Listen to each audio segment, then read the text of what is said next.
Hello everyone, welcome back. This is Jogendra Kumar from doctor Ram Manohar hospital and एवीएम्स medical college.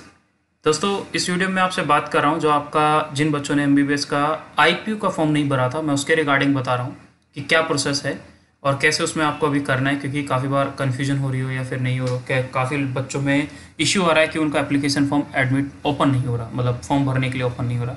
तो पहली चीज़ तो मैं आपको बता दूँ कि ये जो फॉर्म अभी आया है ये सिर्फ एमबीबीएस और बच्चों के लिए है, बीडीएस, बीएमएस और बीएचएमएस के लिए नहीं है। ठीक है, तो मेन चीज़ क्या है, हम सबसे पहले आप गूगल करेंगे आईपीयू। जैसे आप आईपीयू को गूगल करेंगे तो आपको एक साइट ये खुली मिलेगी, ये पूरी साइट है, आईपीयू की यूनिवर्सिटी की साइट खुली हुई है।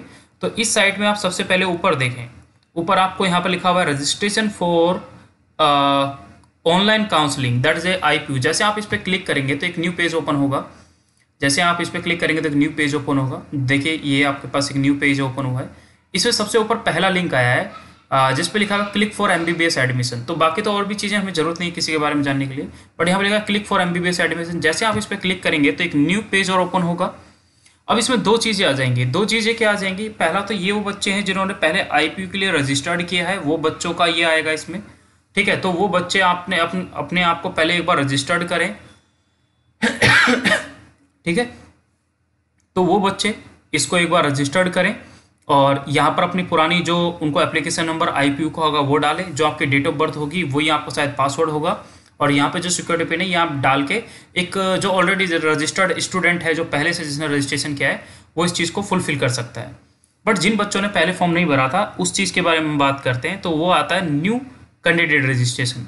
तो न्यू कैंडिडेट रजिस्ट्रेशन पर जैसे आप क्लिक करेंगे तो एक न्यू पेज ओपन होगा। बाकी आपको यहाँ पर आपको टीएनसी दे रखा है, यानी टर्म और कंडीशन कुछ जो भी है आपको ये फॉलो करना है, ब्राउचर में पढ़ना है, या फिर ये जो फॉलोइंग कंडीशन है वो सब यहाँ पे बोल रखा है। तो आई एग्री, जैसे आप आई एग्री करेंगे तो यहाँ पर एक कैंडिडेट का फॉर्म आ जाएगा जिसमें आप अपना फॉर्म के बारे में भरेंगे। फॉर एग्जाम्पल हम भरना शुरू करते हैं किसी एक पर्सन को लेके। जैसे मैंने क्या एग्जाम्पल ले लिया, राजेश जो है उसके फादर हमने ले लिए मुकेश जी, है ना, और उनकी मदर का नाम ले लिया हमने रीना, और यहाँ पे जो उसका डेट ऑफ बर्थ है मैं उसको ले रहा हूँ 1 जनवरी 2001। ओके, ये हमने इस पर्सन का डेट ऑफ बर्थ ले लिया। मेल है, ठीक है, आप कुछ और मत सेलेक्ट करना अपने आप लिए। मोबाइल नंबर यहाँ पर मैं अपना मोबाइल नंबर सेलेक्ट कर रहा हूँ, मोबाइल नंबर मैं अपना यहाँ पर सेलेक्ट कर रहा हूँ। तो ईमेल आईडी मांग रहा है तो ईमेल आईडी भी लिख देते हैं। यहाँ पे मैंने अपनी ईमेल आईडी लिख दिया है। ठीक है, यहाँ मैंने अपनी ईमेल आईडी लिख दिया है और फिर हमें पासवर्ड बनाना। तो दोस्तों देखो, जैसे आप पासवर्ड बनाने की बात आएगी तो पासवर्ड बनाने की बात आएगी तो आप इसको स्मॉल में लिखना है, ईमेल आईडी को कैपिटल में लिख दिया।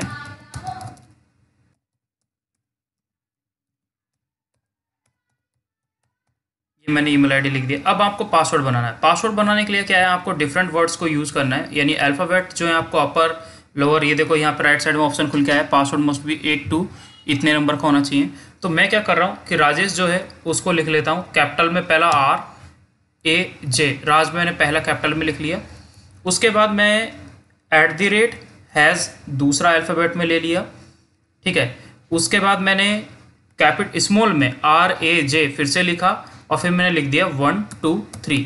ये मैंने पासवर्ड बना लिया। कंफर्म करते हैं पासवर्ड को, उसके लिए कैपिटल में फिर से RAJ कैपिटल में, फिर @ फिर स्मॉल में RAJ 1 2 3। ये मेरा पासवर्ड मैंने इसको अभी बनाया है। तो 33 कैपिटल का M 924, ये इसका सिक्योरिटी जो दे रखा है, पिन दे रखा है, वो ही हमने करा। अब इसको सबमिट करते हैं। सबमिट करेंगे तो do you want to submit, yes हम सबमिट करना चाहते हैं। तो देखते हैं क्या आता है। जैसे हमने इस चीज़ को सबमिट किया तो देखो ये हमारे में पूरी डिटेल आ गई, ये ईमेल आईडी आ गई, ठीक है, और ये हमारा पासवर्ड आ गया जो भी इसका स्क्रीन पे लिखा हुआ है। तो हम फाइनल सबमिट करते हैं। जैसे आप फाइनल सबमिट करोगे तो कुछ ना कुछ और इसका जो प्रोसेस है आगे वो खुलेगा, आपके पास मैसेज आएगा और आपको दोबारा से लॉगिन करने के लिए भी बोल सकता है। अब इस एप्लीकेशन फॉर्म में आपको यहाँ पर काफ़ी सारी चीज़ें हैं जो अपलोड करनी पड़ेगी। जैसे आपका एप्लीकेशन फॉर्म जो है वो इनकम्प्लीट है, पहली चीज़। दूसरा, आपकी कॉन्टैक्ट डिटेल है वो इनकम्प्लीट है। क्वालिफिकेशन डिटेल वो भी इनकम्प्लीट है। कॉम्पिटिटिव एग्जाम डिटेल जो है वो सब है ना। तो ये सारा आपको लेफ्ट साइड में दे रखा है। कि व्यू रजिस्ट्रेशन डिटेल, जो आपने अभी रजिस्टर्ड किया वो डिटेल आपको दे रखा है, वो ये रजी आपने सब ये लिखा है ना। एप्लीकेशन डिटेल जो है वो आपको फिल करनी है। नाउ एप्लीकेशन डिटेल पे जैसे आप क्लिक करते हैं तो ये सारी डिटेल आ जाती हैं। यहाँ पर आप इंडियन नेशनलिटी, आप आर्मी से हो, आर्मी डिफेंस से हो, आर्मी से हैं तो आर्मी सेलेक्ट करें, और आर्मी भी अगर select any one of the, जैसे अब इसमें काफ़ी और चीज़ें मांगेगा, किस माइनॉरिटी से हो, किससे हो, सिख से हो, मुस्लिम हो, जैन हो, क्रिश्चियन हो, न इनमें से कोई नहीं है तो, या फिर डिफेंस पर्सनेबल है तो डिफेंस के लिए लिखना है, ठीक है। जम्मू एंड जैसे डिफेंस पर्सनल, जैसे कोई, अभी देखो मैं एक चीज़ बता रहा था, जब ACMS का बच्चे फॉर्म भरते हैं तो उसमें दो आते हैं, एक होता है आर्मी पर्सनल ना, और एक इसमें बोल रहा है डिफेंस पर्सनल। तो देखो डिफेंस पर्सनल, इसको मुझसे बेटर आपके फैमिली में जो आर्मी में हो वो आपको इससे और बेस्ट बताएंगे, क्योंकि मेरे से बेस्ट वो बता सकते हैं, क्योंकि मैं तो ये जानता हूँ कि जितने भी BSF हो गए या CRPF हो गए, ये जो कमांडो होते हैं, इस टाइप के जो हमारे कमांडो होते हैं, या फिर आर्मी में जो होते हैं, वो सारे के सारे शायद फ्रंट वॉरियर होते हैं, वो डिफेंस में रहते हैं, ठीक है। आर्मी वाले भी रहते हैं फ्रंट वॉरियर, वो मिलिट्री में आ जाते हैं आर्मी वाले, पर डिफेंस वाला तो देखो होता क्या, डिफेंस वाले के ना कट ऑफ बहुत ही क्या बोलते हैं, कम जाती है ना। बच्चों को बहुत कम मार्क्स पे एडमिशन मिलने के चांसेस होते हैं, क्योंकि सीटें भी लिमिटेड होती हैं। तो उस हिसाब से आप यहाँ पे डिटेल डालेंगे अपनी, जो भी आप यहाँ पे अपना डिटेल होगा ये सारी यहाँ पे फिल करेंगे। उसके बाद आपको यहाँ पर आएगी कुछ कॉन्टैक्ट डिटेल आपके पास भरने को आती है, तो कॉन्टैक्ट डिटेल आप फिल करें।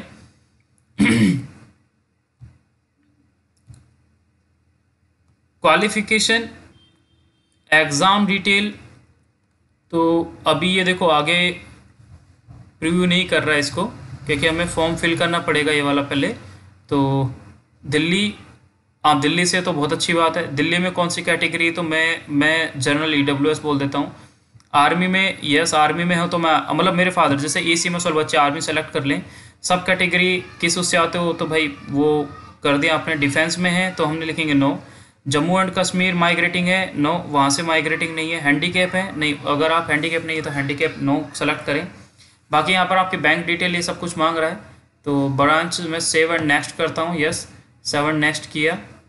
अब ये IFSC बैंक अकाउंट डिटेल ये सब चीज़ मांग रहा है, तो दोस्तों मुझे ऐसा लगता है कि इन चीज़ों की मुझे शायद ज़रूरत नहीं है।